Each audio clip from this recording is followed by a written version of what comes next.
Hello everyone, and welcome. Uganda has once again found itself at the center of an international storm, and this time the spark came not from a... Welcome, ladies and gentlemen. Hope you are doing well wherever you are. If it is the first time to view this video, this is MIKEANN'S K254, and nataka niombe tu kwa roho ya upole na unyenyekevu kwamba kumbuka subscribe. Number one is like comment on this video. Don't watch and you forget to comment on this video. Number two is like this video. Number three, subscribe. Switch that button iliyo chini ya simu yako, hiyo kengele, tap that bell, then you subscribe on this channel. The news of today is that Uganda in panic. Trump ordered army to go in Uganda. Uganda in panic. What will happen in Uganda? Watch, then I will come for more reaction. Hello everyone, and welcome. Uganda has once again found itself at the center of an international storm, and this time the spark came not from a battlefield or a diplomatic meeting, but from a social media post made by the country's most powerful military figure. In a matter of hours, a single message posted online by Uganda's army chief managed to anger Washington, trigger talk of sanctions, and cast fresh doubt over one of East Africa's most important security partnerships. This is a story about power, impulse, and how fragile international trust can be when leadership is exercised without restraint. If you're finding value in this content, hit the like button and subscribe. It tells YouTube to push this channel to more viewers and helps me keep bringing you deep analysis like this. Comment below with your thoughts. Your engagement helps this conversation reach more people. The controversy began when General Muhoozi Kainerugaba, Uganda's chief of defense forces and son of President Yoweri Museveni, posted a message on X accusing the U.S. Embassy in Kampala of hiding opposition leader Bobi Wine. The accusation was explosive. Coming from the commander of the armed forces of a key American ally, it immediately raised alarms.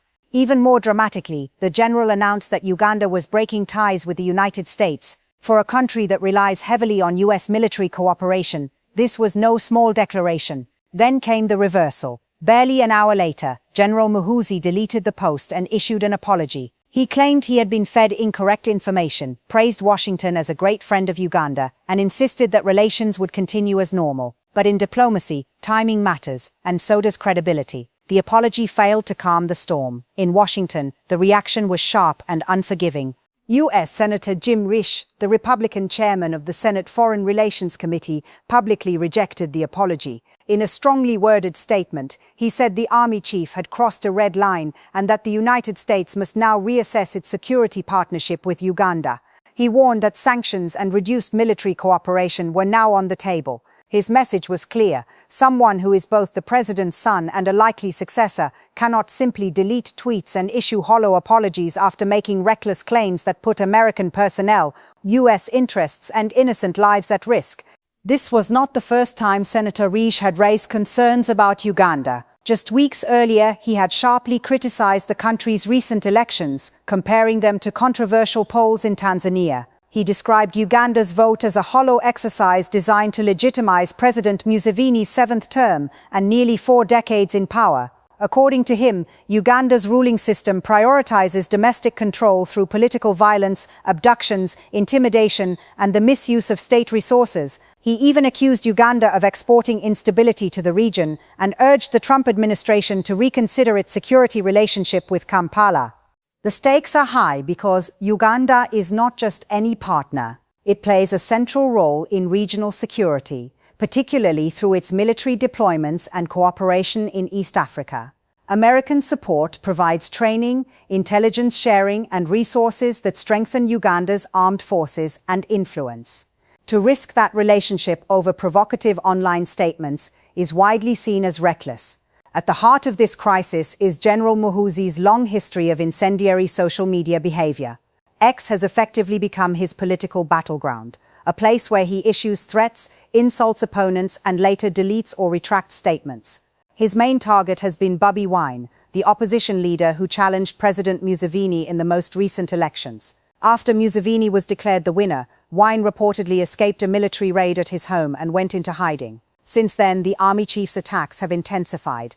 In some of his most alarming posts, General Muhoozi described members of Wine's party as terrorists, claimed that dozens had been killed, and suggested that Wine himself would be next. He issued a 48-hour ultimatum, warning that if Wine did not surrender, he would be treated as an outlaw or rebel. These statements shocked many observers, especially given that Ugandan law prohibits serving military officers from engaging in partisan politics. Critics argue that such language from the head of the military blurs the line between state security and political persecution. The situation escalated further when another raid was reportedly conducted at Bobi Wine's home, during which his wife was allegedly assaulted and threatened. Even while in hiding, Wine has continued to taunt the army chief online, repeatedly challenging him with messages like, "Catch me if you can." His exact whereabouts remain unknown, adding another layer of tension to an already volatile situation. Driven by frustration and impatience, General Muhoozi's verbal attacks eventually extended beyond domestic opponents to the United States itself. That move, more than anything else, appears to have hardened Washington's stance. Despite the apology, American officials have made it clear they are not prepared to simply move on. For them, this is about accountability and stability. A military partner whose top commander makes impulsive accusations and policy declarations online is seen as a serious risk. As things stand, no sanctions have yet been imposed, but the warning from Washington is unmistakable. Uganda's actions are now under close scrutiny, and future cooperation will depend on demonstrated restraint and responsible leadership. The Trump administration faces a difficult decision, whether to maintain strategic ties despite growing concerns, or to send a strong signal that reckless behavior at the highest levels will carry consequences. This episode highlights a deeper truth about modern leadership. In an age of instant communication, those in power must understand that their words can shake nations. A general's tweet is not casual speech. It can destabilize alliances, threaten security, and damage trust built over decades. Once that trust is shaken, rebuilding it takes far more than a quick apology. Uganda now stands at a critical crossroads. The choices made in the coming days will shape not only its relationship with the United States, but also how the world views its political. Okay, ladies and gentlemen, I always say that country without peace is like a basket without water. And country without peace is like someone to tell you that go and fill a drum with a basket that has a puncture. You will never fill that a drum. Same to Uganda. Uganda for now, as we are talking, Uganda is in bad condition. I can say that, bad condition. And as we are talking now, Museveni is in panic. Museveni ameogopa zaidi. Na Museveni hajui ni nini hasa kitaweza fanyika. Kwa sababu Uganda, amri jeshi ama Uganda imetuma na iko tayari kuachilia kile ambacho kitaweza fanyika. Na huyo si mwingine bali ni Trump. Trump, ukijua kwamba Trump yupo mbioni kupigania Bobi Wine. Na wacha niwaambie tu kwamba Bobi Wine kura zilipopigwa tu na kuona mambo yanazidi kuchemka hivi. Sijui kama mliona kwa Al Jazeera Bobi Wine akiwa anahojiwa na Waingereza. Alikuwa anahojiwa because alikuwa huko. Si ati kitu alipiga simu watu wakeka. No, Bobi Wine was in America. And haujui ni nini hasa waliongea na Trump. But the only thing I can assure you is that Museveni cannot be swearing. Hawezi apishwa. Kwa sababu Trump amemweka kwa ngoja. Like yani ni ile naweza sema ya kwamba amewekwa in danger ama ashaonyeshwa yellow card, imebaki tu yellow card ama red. Umeona? Ambapo ni any slide mistake Trump anafika pale. Na Trump kufika pale, by the way, si Trump ataenda pale, no. Ni jeshi lake tu. Hadi hata I think akituma hata even sijui kama huko wako na NYS, akituma tu only NYS wametosha kudefeat Museveni na mtoto wake. That's why unaona kwamba Museveni hata ameshtuka, hajui afanye nini, hajui aapishwe ama aachilie kiketi. Anajua ya kwamba akiachilia kiketi itakuwa aibu kwake. Anajua kwamba akipea mtoto wake kiketi atakuwa aibu, itakuwa vita mbaya sana. So ameshindwa afanye nini.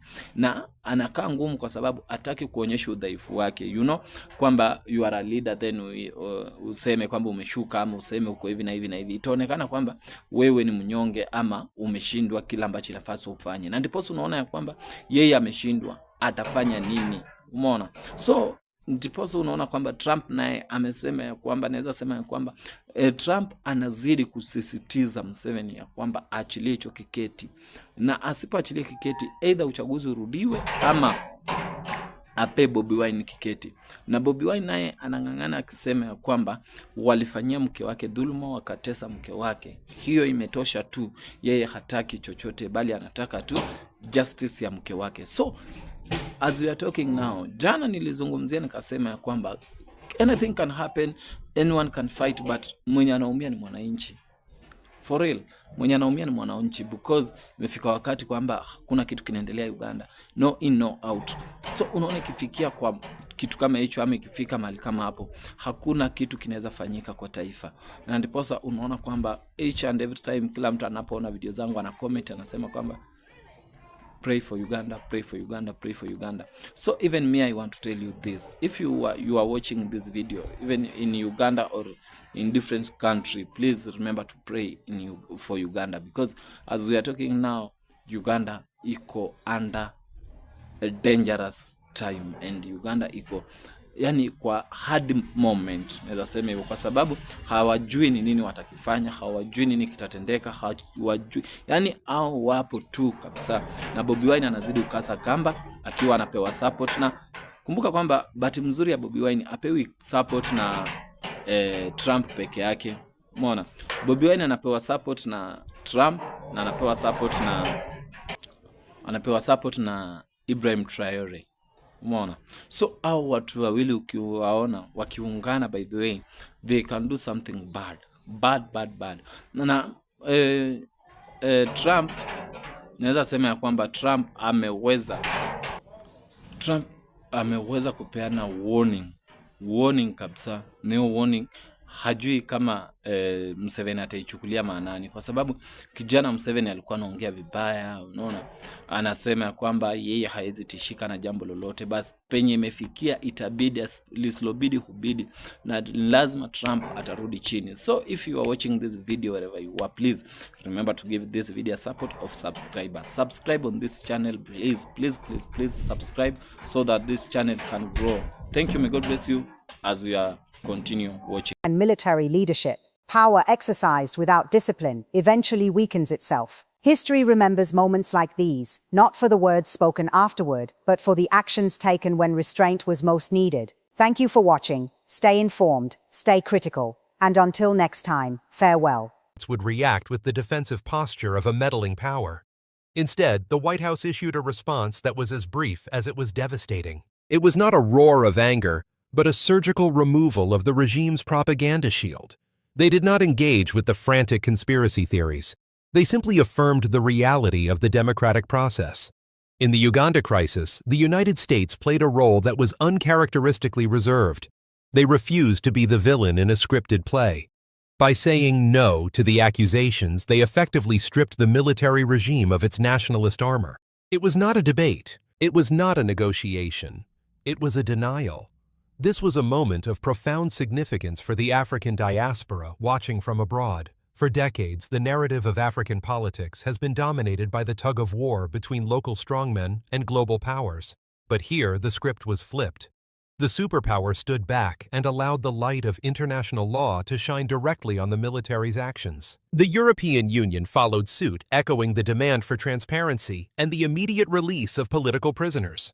The signature of international approval, which the regime so desperately needed to secure loans and military aid, was conspicuously absent. The world was no longer willing to provide the stamp of legitimacy to a house built on sand. The motive behind Washington's cold shoulder was not necessarily one of pure altruism. It was a calculated decision that the cost of supporting a crumbling autocracy had finally outweighed the benefits of a security partnership. The policymakers realized that the top-secret reports from their own observers could no longer be ignored. They saw a military that was no longer a professional force, but a private guard for an aging dynasty. They saw a nation where the youth were being radicalized by state oppression, not by foreign ideology. By rejecting the regime's accusations, Washington sent a message to every other strongman on the continent. The era of the blank check is over. You cannot beat your people with one hand and beg for partnership with the other. The regime had lost its global audience. Now, with no villain left to blame, and the world's eyes fixed on the injustice, the generals were forced to look at the one thing they feared most: the man they held in a dungeon, and the millions of voices outside the gates who were still shouting his name. The road ahead for Uganda is no longer paved with the certainties of the past. It is a landscape of shifting sands where the old markers of power have lost their meaning. When the military regime eventually offered its stilted, humiliated apology, retracting the reckless accusations against Washington, it did more than just correct the record. It admitted for the first time in nearly 4 decades that it is no longer the sole author of the Ugandan story. The blink was a crack in the armor, a rare glimpse of the fear that resides at the heart of absolute power. There are 3 paths that now lie before the nation. The first is the path of intensified repression, the desperate attempt to use the military to crush the spirit that the soft coup failed to silence.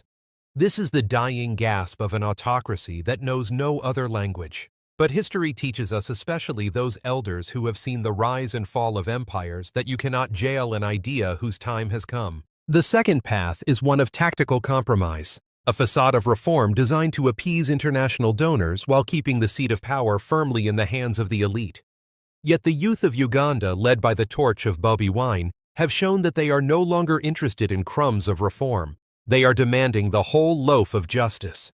The third path, and the only one that leads to true sovereignty, is the path of national reconciliation and a peaceful transition. This requires the military to return to the barracks and for the signature of the people to be respected at the ballot box. It is a road fraught with risk, but it is the only road that leads to dignity. For the Uganda crisis to reach a resolution, the focus must shift from the corridors of Washington to the streets of Kampala. The world can watch, the world can witness, and the world can say no to lies. But only the Ugandan people can say yes to their own future. The calloused hands of the working class and the vibrant energy of the university students are the true architects of what comes next. They are building a new definition of power, one that is not found in the barrel of a gun, but in the collective resolve of a society that has decided to stand up. This is the essence of hope, the realization that while a regime can control the internet, it cannot control the dreams of those who use it. The struggle for independence did not end in 1962. It is being fought every single day in the hearts of those who refuse to be bullied into silence. As the dust settles from the latest election, the image of the general retreating from his own words remains etched in the public consciousness. It serves as a reminder that even the most formidable fortress is vulnerable to the truth. The regime remains in place. The soldiers are still on the street, and the silence is still heavy. But the air has changed. The fear has shifted sides. The regime has blinked once, and in that split second of hesitation, the people saw a future where they no longer have to live in the shadow of a single man. The question is no longer if change will come, but how much longer the gates can hold against the tide. The events of 2026 have proven that the old scripts of political survival are failing. For nearly 4 decades, the Museveni dictatorship leaned on the pillars of military fear and geopolitical manipulation. But when the general pointed his finger at Washington and Washington simply stepped aside, the pillar crumbled. The Uganda crisis is not a conflict born in foreign laboratories. It is the natural consequence of a nation outgrowing its master. The regime's unprecedented apology was not just a diplomatic retraction. It was an admission that the era of ruling through fabricated enemies is drawing to a close. Sovereignty is not found in the grand declarations of a president, nor in the medals of a general. It is found in the quiet courage of a voter, who stands in the rain knowing their choice might cost them their safety. It is found in the dignity of a people who refuse to let their identity be weaponized for the sake of one man's survival. The Museveni dictatorship remains in the seat of power today, but the moral authority has moved to the streets. The world has seen the blink. The people have seen the fear. How long can a government survive when it is forced to apologize for its own propaganda? How long can a regime stand when it no longer has a villain to hide behind? Pause for a moment and share with us where you are watching this video. Is it from Africa, from Europe, from the Americas, or from a small village whose name deserves to be spoken aloud? Tell us, because every place matters. Rising Africa, Rising Hero wants to thank you personally and to send a wish across the distance. May freedom and dignity walk beside you wherever you are. Let the comments be not just words, but bridges of solidarity. Rising Africa. Rising Hero sends our deepest gratitude to each and every one of you for your time and your presence. We wish you strength in your hearts, clarity in your minds, and a future filled with the light of justice. Thank you for walking this path with us, and we look forward to sharing the next chapter of Africa's journey with you. Stay safe, stay vigilant, and stay proud.